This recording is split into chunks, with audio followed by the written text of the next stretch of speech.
जे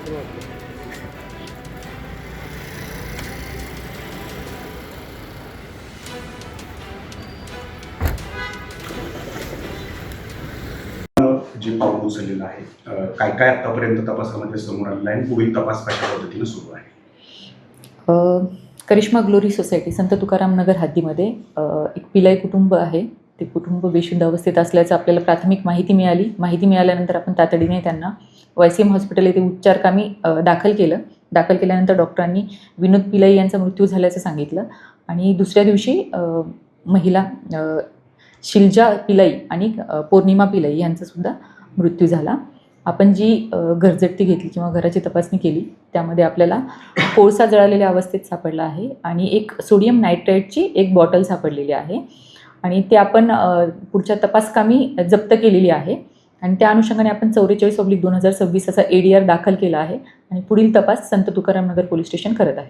जे रासायनिक पदार्थ त्यांना मिळाले आहे ते कशा पद्धतीनं त्यांनी मिळवलं आणि सर्वसाधारणपणे सर्वसामान्य व्यक्तींना हे प्राप्त होतं का? घरामध्येच त्यांच्या डस्टबिनमध्ये एक ऑनलाईन त्यांनी ऑर्डर केल्याचं एक रॅपर मिळालेलं आहे. मायक्रोलॅब म्हणून एक वेबसाईट आहे. त्या वेबसाईटवरनं त्यांनी ऑर्डर केल्याचं तरी प्रथमदर्शनी दिसून येत आहे आणि ते सर्वसामान्य लोकांना इझिली अवेलेबल आहे की नाही त्या अनुषंगाने पण आपण पुढचा तपास करत आहोत. याचा वापर नेमका कसा केला, जेणेकरून जे म्हटलं जातं की धूर झाला, गुदमरले आणि त्यांचा जीव गेला, तर काय नेमकं त्यांनी वापर केल्याचं दिसून येत आहे? आपण FSL कडनं आता दोन्ही कोळसाही जप्त केलेला आहे आणि औषधही जप्त केलं आहे. नेमकं कशामुळे त्यांचा मृत्यू झाला याचा तपास पुढचा आपला सुरू आहे.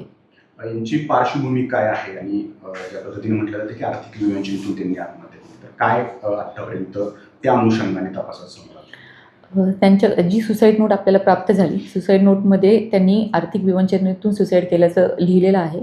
त्या अनुषंगाने आपण त्यांच्या रिलेटिव्ज, त्यांचे जी काही मित्रमंडळी आहे त्यांचे जबाब घेत आहोत आणि त्या अनुषंगाने आपण पुढचा तपास करत आहोत. यांची पार्श्वभूमी काय आहे? पार्श्वभूमी हे कुटुंब मूळचं तिरुवनंतपुरम केरळ इथलं आहे.